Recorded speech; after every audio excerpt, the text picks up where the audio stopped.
à vos yeux. Nous sommes en fin d'après-midi, 19h40. Et le Paris Saint-Germain s'indigne de ce communiqué-là. Le Paris Saint-Germain a pris connaissance avec étonnement du communiqué de presse sur l'état de santé de Bradley Barcola. Les informations publiées dans ce communiqué ne correspondent en rien aux informations médicales communiquées.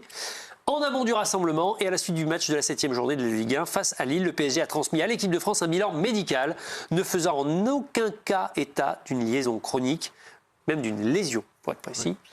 C'est autre chose, c'est un autre truc. Oui, nous n'en sommes pas là. Le PSG insiste également sur le fait que le secret médical doit être respecté pour le bien de toutes les parties. Bref, un mois après la dernière trêve internationale, blessure de Dembélé et de Doué, en fait, la hache de guerre n'est pas enterrée, on est en plein conflit, Olivier, là. Moi, j'ai l'impression, en fait, c'est une guerre d'ego entre deux staffs médicaux, j'ai l'impression. En gros, il y a au dernier rassemblement, le PSG dit on vous a prévenu que Dembélé et Doué étaient blessés, vous les avez fait jouer, vous les avez blessés. On est un mois après, le staff médical des Bleus dit vous avez fait jouer Bradley Barcola alors qu'il était blessé et du coup, il ne peut pas jouer avec nous. En gros, moi, c'est ce que je comprends. On a l'impression d'une guerre d'ego. C'est pas une précaution du staff des Bleus qui dit attendez, il est blessé, on ne le garde pas, on le renvoie à se reposer, on a compris la leçon. Moi, je l'ai lu comme ça au début. Moi, je me pose des questions déjà sur la réalité de la blessure de Bradley Barcola, parce que, je sais pas, vous l'avez vu jouer hier, vous l'avez vu blessé contre Lille. C'est difficile d'imaginer une lésion aux ischio-jambiens en le voyant jouer, mais à vrai dire, je ne suis pas médecin et je ne peux pas lire à travers. Là, il a des douleurs à cet endroit depuis un moment maintenant, ce qui fait qu'il a été amené à rater des matchs ces dernières semaines. Mais lésion chronique, vous avez une lésion chronique, ça veut dire que malgré tout, ça fait un moment que depuis le 17 septembre, il est blessé. C'est ce que dit. Il a raté des matchs ces derniers temps, Barcola. Il a raté Marseille. Marseille, c'était un match, non? C'était pas il y a 3 mois. Oui, mais enfin. On connaît le fonctionnement de Luis Enrique. Vous avez déjà vu Luis Enrique prendre un risque avec un joueur blessé, de faire jouer un joueur blessé. Moi, j'en ai jamais vu. Ah bon? Vitinha, au bout de 20 minutes contre Auxerre, je crois, il sort. À moindre alerte, il sort. Parce que justement, il était un peu blessé. Neves. Neves était précisément un peu blessé et du coup il n'a pas joué parce que vraiment ça allait pas, mais à un moment donné Luis Enrique il a aussi fait jouer des joueurs sous infiltration. Gêne de João Neves juste avant Barcelone, il est dans le 11, il sort du 11. On peut donner d'autres exemples. Gvara, qui ne va pas à Barcelone, Gvara il est quand même en sélection. Donc de quoi ils se plaignent le PSG, je comprends pas. C'est-à-dire qu'ils veulent pas que leur joueur aille en sélection, la sélection dit on vous le rend et ça va pas non plus. Donc expliquez-moi. Pourquoi il faut en communiquer pour dire ce qu'ils espèrent. Non, mais il y a garde d'ego, mais ils ont gagné. C'est-à-dire que leurs joueurs, ils leur redonnent. Donc ils veulent quoi de plus les PSG maintenant? Ils veulent des Barcola et des Roses. C'est peut-être le terme qui convient pas à l'équipe de France sous-entendre que le PSG l'a fait jouer blessé. Ce qui, je pense pas être le cas. Mais c'est un des joueurs qui a le plus joué, et à part Marseille où effectivement il est forfait parce que visiblement il a une petite gêne ou enfin il n'y a même pas eu de lésion, on n'a jamais entendu parler de lésion. Sinon, il a joué tous les matchs. Il est blessé à Barcelone. Ce qui est gênant, Olivier, c'est le terme qui est en trop, c'est l'adjectif en trop. Si on avait juste dans le communiqué, il a une lésion aux ischio-jambiers, bon, voilà, ça relève d'une petite blessure, voilà, point. C'est le terme chronique qui est problématique, ça veut dire que c'est récurrent et que potentiellement c'est une fragilité de ce joueur. C'est d'abord pour le joueur que c'est embêtant, mais c'est aussi embêtant pour le club. Mais après, se pose la question, ce joueur-là, si un jour on le transfère... L'acheteur, il se dit quoi? Mais possiblement, j'ai un joueur qui a un petit handicap à cet endroit-là. Donc, une lésion chronique, il joue pas 80% des matchs depuis l'Atalanta. Il a raté Marseille. À mon avis, c'est quand même très. Vous avez déjà vu arriver quelqu'un avec un IRM en sélection? Pour moi, c'est de la communication. Moi, aujourd'hui, tu n'as pas envie d'arriver blessé avec ton IRM, tu montes les escaliers. Non, quand tu es blessé, tu viens voir ton docteur de l'équipe de France, ok, tu repars. Mais là, en fait, ça paraît bizarre, en fait. Cette image, moi, elle me gêne. Elle me gêne à la fois pour le... Avant de communiquer, c'est la sortie de la voiture, finalement. En gros, entre ce qui... normalement, ça reste... Il y a un secret médical des deux côtés. Du côté du PSG, comme il peut y en avoir du côté de la Fédération française. Mais tes joueurs... Aujourd'hui, tu sors avec ton IRM pour dire en fait, moi, je suis blessé. Donc, je repars. C'est de la com. En fait, c'est de la com. C'est de la com, oui. C'est pas autre chose. Après, en fait, moi, ça me gêne par rapport à la fois le joueur. Et on voit bien que c'est un document médical. Oui, mais on peut imaginer que le PSG a tout fait pour que ces joueurs n'aillent pas en sélection. J'imagine que ça peut arriver. Ah ouais, mais là, vous prenez vraiment beaucoup de précautions. Là. Vous imaginez que potentiellement, moi, je vous dis que ça arrive. Je sais pas. Moi. Non, mais vous savez pas dire. Il y a un moment donné, c'est une pantalonnade, c'est une pitrerie. Moi, je pense. Ce qui se passe. La réalité, c'est que le PSG s'engouffre dans la brèche qu'ils ont saisi il y a de ça un mois à la suite de la blessure de 2 de leurs joueurs, que dès lors ils mènent une cabale contre le football de sélection, cabale que je condamne, parce que pour moi le foot de sélection est important. Ils veulent éradiquer, c'est comme d'autres clubs européens, ces moments de la saison, que là ils obtiennent que quasiment tous leurs joueurs n'avaient plus en sélection. C'est-à-dire que j'ai vu, je crois que Neves il retourne aussi au Paris Saint-Germain. Oui, c'est bien ça. Et Mayoulou, on confirme aussi. Mayoulou aussi. Il reste en passeport. Donc, c'est ce que je vous dis, Bertrand. Heureusement que Zlatan joue plus parce que sinon il ne pourrait pas jouer en sélection Je plus. pense que le PSG. Mais c'est pas, on est même certains. Et en plus de ça, ils ont le toupet.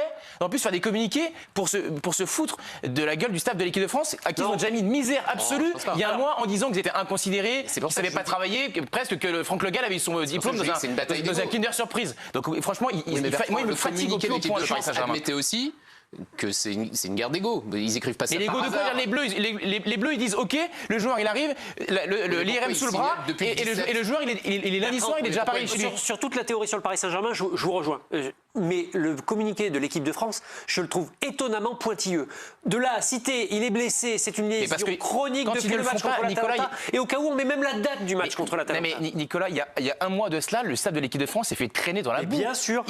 Mettez-vous à la place de ces gens dont on a douté de la probité, etc. C'est-à-dire que Franck Le Gall, son nom a été sali il y a de ça un mois. Donc peut-être qu'ils ont voulu leur mettre une petite quiche. Donc on en revient à ce que disait Olivier en préambule, à savoir c'est une vengeance de l'équipe de France.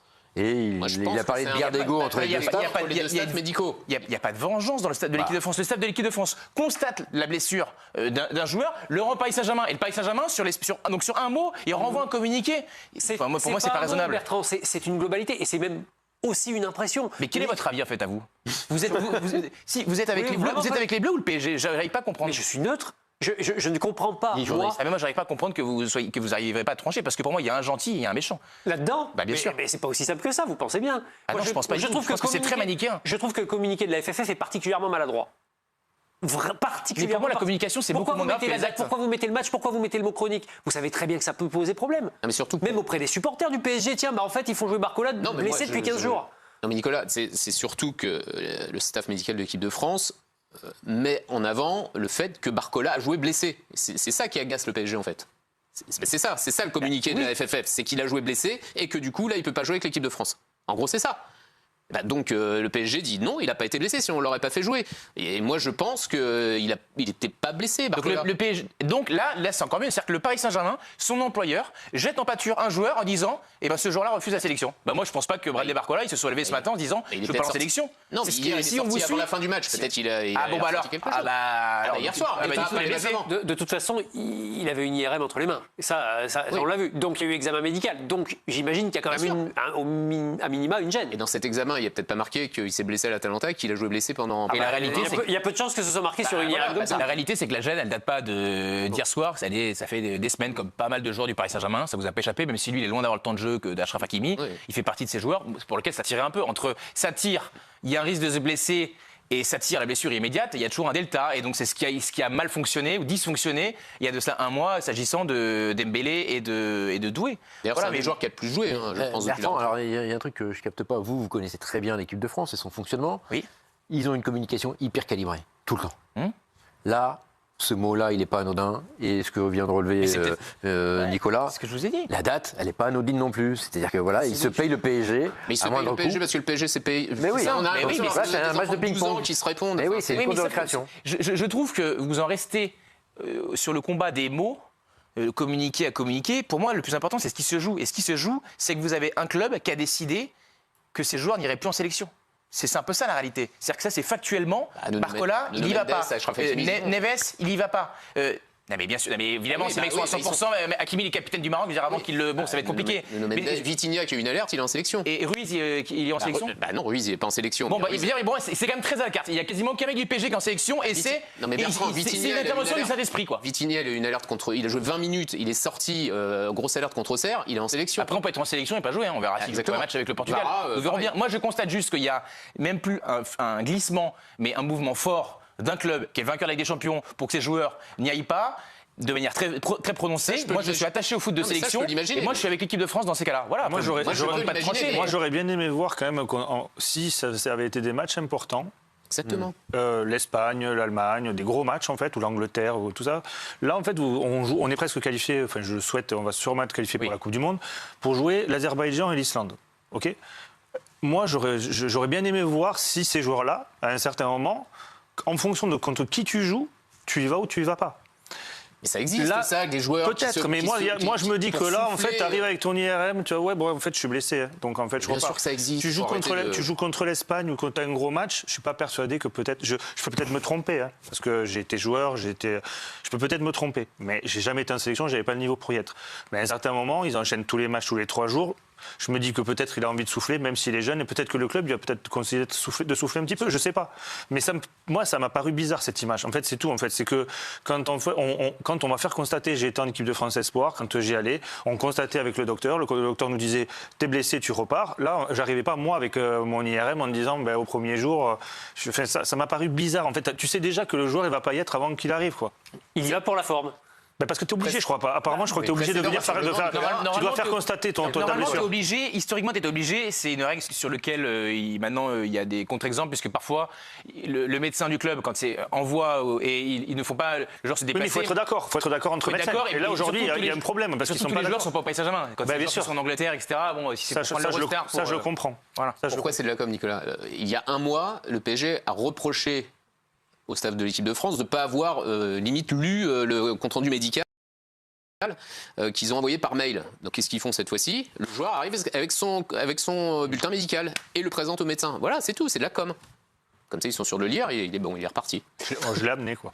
Il va être un peu long, ce rassemblement des Bleus, parce qu'il y a 2 matchs qui arrivent, l'Azerbaïdjan et en Islande lundi prochain. L'Azerbaïdjan, ce sera vendredi soir. Les 2 rencontres seront débriefées, bien sûr, dans le Late Football Club. Quoi qu'il arrive, ce premier jour est déjà bien animé. Et il y a des cas à gérer. Ce sera de toute façon en fonction des états de forme de chacun. C'est en substance le message que Didier Deschamps a fait passer cet après-midi. Attention, c'était avant tous les communiqués de presse que nous venons d'aborder ensemble.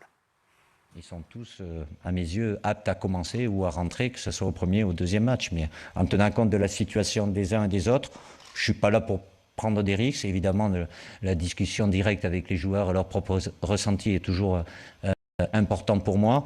Mais je serai amené, oui, à gérer par rapport aux 3 petits jours qui séparent ces 2 matchs.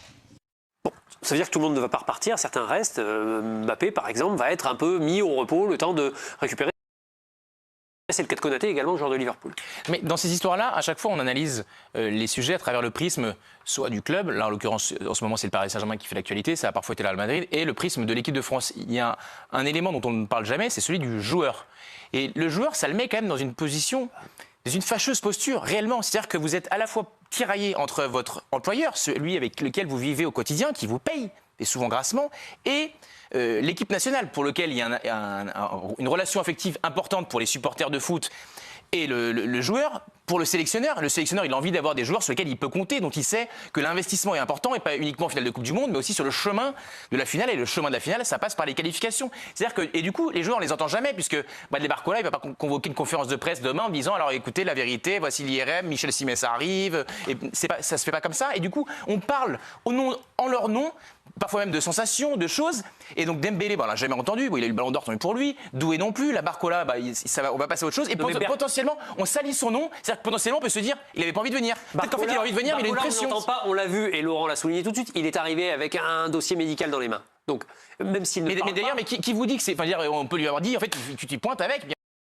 À un moment donné, mais ça se trouve, lui a pris l'initiative parce que ça l'arrange, ça se trouve, ça l'arrange pas. Enfin, on sait pas, en fait, on parle sur des gens qui peuvent jamais s'exprimer et dont ça peut nuire à l'image. Je trouve que c'est pas neutre. Tu peux le faire de façon plus tranquille, en fait, ou discrète.